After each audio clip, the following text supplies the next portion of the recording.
Jake woke up to his entire house drenched in blazing bubblegum pink, every wall screaming humiliation. Glitter-covered gnomes mocked him, and Vet Sucker was slashed across his garage. The town's quiet veteran was suddenly at war again, but this time the battlefield was his own street. But what happened next will shock even those who thought they'd seen everything. But first, let's go back to the beginning. Jake sat on the edge of his bed, staring at the pink glow spilling through the curtains like an unwelcome flood of shame.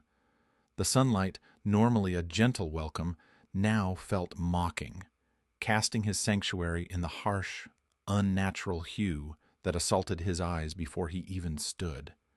His hands clenched into fists, nails digging shallow scars into his palms as the reality sank in. This wasn't just paint. It was a declaration, a slap from a youth fueled by resentment and ignorance. The neighborhood outside was quiet, deceptively peaceful, but Jake knew better than to expect sympathy from all. Some neighbors might chuckle or shake their heads, whispering about kids being kids. But for Jake, this was a wound that cut deeper than flesh or wood. It was an erosion of respect, a betrayal of the values he held sacred. He had poured years into this community, invested more than just money into his home and the people around him. The house wasn't just his retreat. It was a symbol of resilience, proof he could reclaim normalcy after the chaos of war. Chris Miller's face flashed in Jake's mind, brash, sneering, a kid who'd grown up with a chip on his shoulder. Jake understood that Chris's bitterness wasn't born in a vacuum. The boy's life was marked by struggle, his father long gone, his mother working 2 jobs, and a community that often overlooked him. But Jake also knew that resentment shouldn't translate into destruction. Respect had to be earned both ways, and Chris's message was clear. He didn't care about what Jake had sacrificed. The kid wanted to burn down the respect Jake had earned like it was some kind of lie.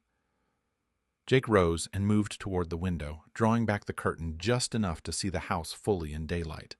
The pink was glaring, almost fluorescent, coating every surface with a brazen audacity that made his stomach twist. The scrawled words on the garage door, "Vet Sucker," cut sharper than any bullet wound. It was not just juvenile defiance, it was venom. It mocked the very essence of his identity, the honor he carried from battlefield to backyard. His eyes drifted to the garden gnomes, those little symbols of homey comfort, now smeared with glitter paint, as if the pranksters wanted to turn everything familiar into something absurd and alien. Jake's mind raced, fighting the swelling tide of rage and helplessness. He remembered the faces of his fallen brothers, the promises he'd made to keep their memories alive, to build something that mattered beyond the endless cycle of war. How was this supposed to be peace when his own neighborhood treated him like a target for humiliation? It was an unexpected war of a different kind, one fought not with weapons, but with cruelty and disrespect. Yet beneath the raw sting of humiliation, Jake found a flicker of something harder: resolve. He wasn't the same man who had just returned from overseas. Time had tempered him, shaped him with patience and strategic thinking. This insult wouldn't break him. It would fuel him. But the question simmering deep down was what form his response should take.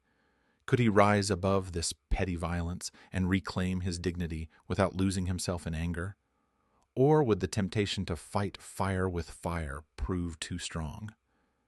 Outside, the morning light climbed higher, but the neighborhood had already begun to stir. Somewhere out there, Chris and his crew were celebrating their victory, blind to the storm they had unleashed. Jake knew this prank was only the beginning, a spark set to ignite something far bigger, one that would draw lines between respect and rebellion, peace and chaos, honor and disgrace. For now, all Jake could do was stand at the window, swallowed by the glaring pink of betrayal as the silence of the morning pressed down heavy, waiting to see what would come next.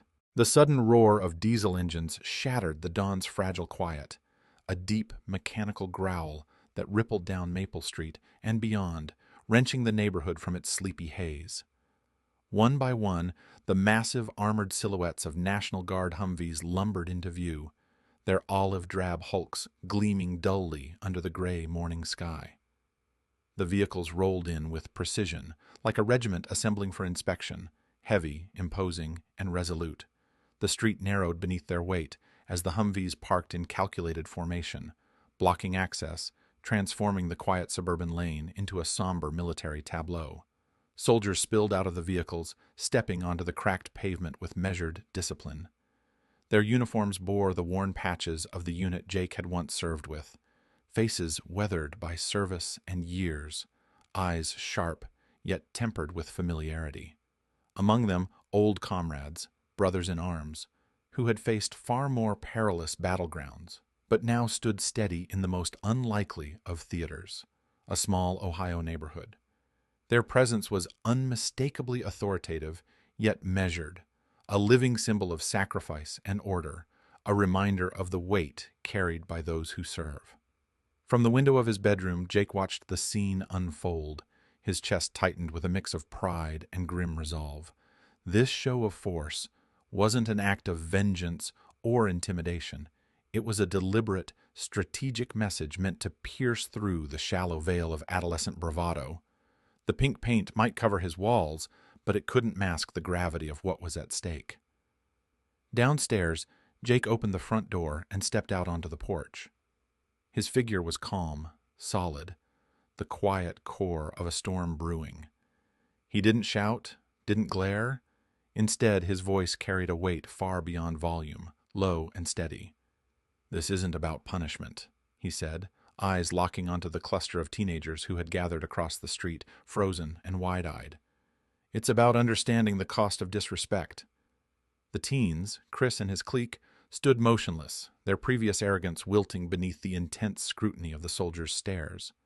The bravado that had fueled their midnight escapade was drained, replaced by a dawning comprehension of consequences far beyond the childish pranks they had imagined. For the first time, the graffiti and paint seemed less like jokes and more like an insult carved into the very fabric of something sacred. Around them, murmurs spread through the neighborhood as onlookers gathered, drawn by the extraordinary spectacle. Conversations hushed into reverent tones, whispers of sacrifice, honor, and the bonds forged in battle threaded through the crowd like an unspoken code. The presence of the National Guard transformed a simple act of vandalism into a community reckoning. Jake's voice cut through the silence again, not accusing, but teaching. "These men and women standing here, we've seen things you can't imagine. We carry scars you'll never see. Every day we choose to serve because it means protecting something greater than ourselves, our homes, our families, our values." He glanced back toward the painted walls, the garish pink now stark against the seriousness behind his words. "This house isn't just paint. It's a symbol of peace, won through sacrifice. Disrespecting it is disrespecting every life it represents." No shouting, no threats, just the raw, unvarnished truth laid bare. The teenagers shifted uneasily, the weight of Jake's legacy pressing down on them. They were confronted not with anger, but with the undeniable reality of the cost their actions had ignored. Around Jake, the soldiers stood silently, pillars of quiet strength and unyielding loyalty. The street felt transformed, charged with an energy that demanded reflection, accountability, and, above all, respect. This was more than a standoff. It was a lesson etched in steel and sweat, a moment where a community's conscience was called to bear witness to what it truly meant to serve and to honor those who did. The days that followed the arrival of the National Guard unfolded in an unexpected rhythm, a quiet revolution beneath the surface of a once fractured neighborhood. Jake Reynolds did not choose to meet hostility with hostility, nor did he allow bitterness to deepen the rift. Instead, he opened his door, not just physically, but with a willingness to bridge the gap that ignorance and anger had carved between generations. It began with a tentative invitation. One afternoon, Jake found Chris lingering awkwardly near the curb, the boy's eyes flickering with a blend of defiance and uncertainty. "Come inside," Jake said simply, his voice steady, without judgment or threat. The invitation was an unspoken challenge, a chance to replace painted insults with shared truths. Reluctantly, the teens shuffled past the threshold into Jake's home, stepping into a space heavy with stories etched into every scarred surface and well-worn photograph. Jake spoke not as a war hero preaching valor, but as a man bearing witness. His voice carried the weight of distant deserts and dense jungles, nights under foreign stars, where the only sounds were whispered prayers and distant gunfire. He told them about his friends who never made it home, names, faces, laughter forever frozen in the memories of those left behind. He described the loneliness of the long marches, the fear that never fully disappeared, the desperate hope for peace that seemed so fragile. These weren't tales of glory, but raw, unfiltered slices of sacrifice that peeled away the teenage bravado piece by piece. Chris listened, the walls of resentment cracking beneath the weight of lived experience. The others sat silently, absorbing the gravity that no history class or social media post could convey. The bubblegum pink walls no longer symbolized mockery, but became a canvas for empathy, a starting point for understanding the deeper layers beneath surface appearances. Motivated by this newfound respect, the teens proposed a collective effort, a community repainting day. What began as a simple act of restoration evolved into a ceremony of reconciliation. Armed with brushes and rollers, buckets of paint in warm beige, soft blues, and gentle earth tones, they worked side by side with Jake and several neighbors. The process was deliberate, every stroke a gesture of contrition and rebuilding. The house shed its abrasive colors, emerging not just renewed, but transformed into a beacon of healing. Chris's apology was not rehearsed or vague, but raw and sincere. "I didn't understand," he admitted, voice thick with honesty. "I was angry at what I thought was unfair. I didn't see what you've been through, what you still carry."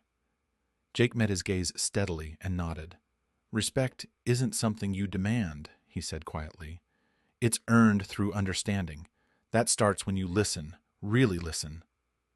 The ripple effects spread beyond the paint and apologies. The story of the pink house evolved into a powerful symbol for the town, a testament to the strength found in forgiveness and the courage required to build bridges rather than walls.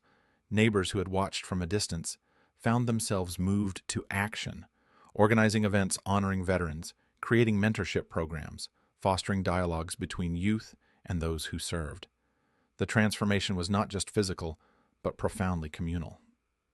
At dusk, Jake stood once more on his porch, the house bathed in the warm glow of the setting sun. The colors were subdued, welcoming, mirroring the change that had taken root within the neighborhood's heart. He understood then that true victory wasn't marked by retaliation or dominance, but by the softer power of empathy and education. Winning hearts and minds demanded far more resilience than any battlefield confrontation, yet it was a victory all the same, one that promised lasting peace, stitched together by understanding rather than conflict.